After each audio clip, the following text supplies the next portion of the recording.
khỏi chiếc khắp bãi khắp lầy hình bánh sáng tácของải mình ón nơ pin ong nơ ôi nơ nà nơ nơ nô ya ba đầy hình bó để nó nông là có em á hoam sợ thùng đình cơn đê lại bánh chờ nếu chốn má hồi cơn đê hòa có những ơi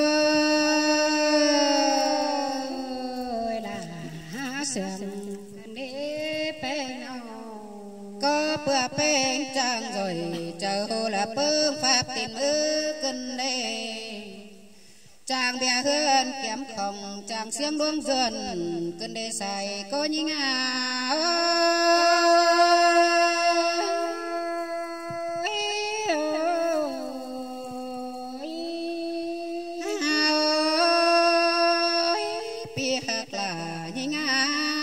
có nhìn nó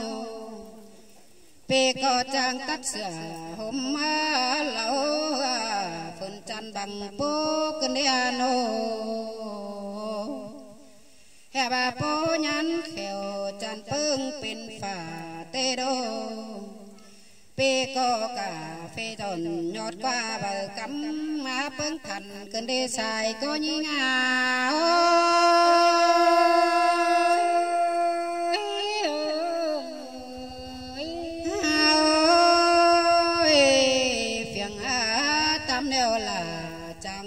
tuần phùng phăng cơn đế bé ngàn ô bà bố sống bé ngà bố rằng có quẩy là quân na nô an ba long bám quẩy dài mày sáng hút sòn đón cơn đế nó xài có những ơi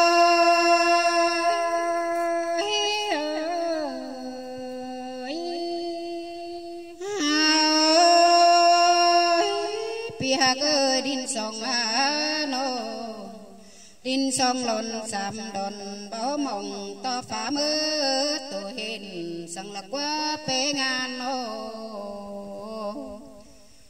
ya ba đinh cáo tìm ba ngựa lại ba mê khoằng năn na khai ni lò mắc bên nông luồng giòn ba bưng nô đưa khai là quá bé ngàn nô song phải vườn qua sai ỏi chăn sum na leo lô sai có nhĩ ngà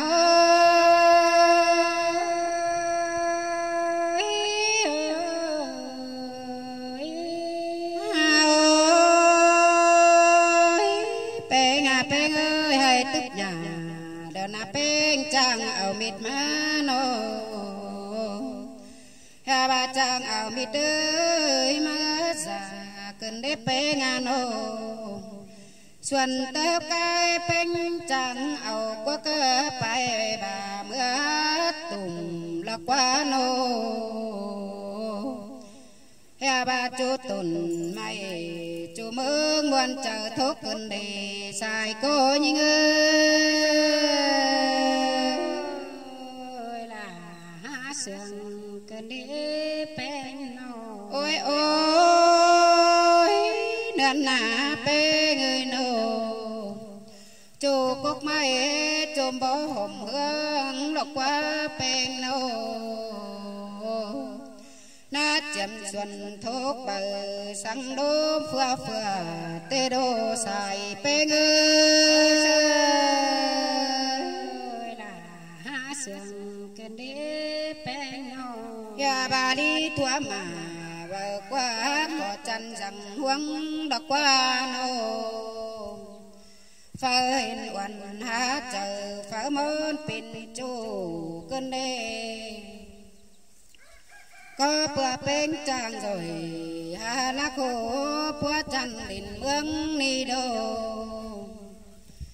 ya ba trang say hà nê na cứng bần hùng hương không phà ni na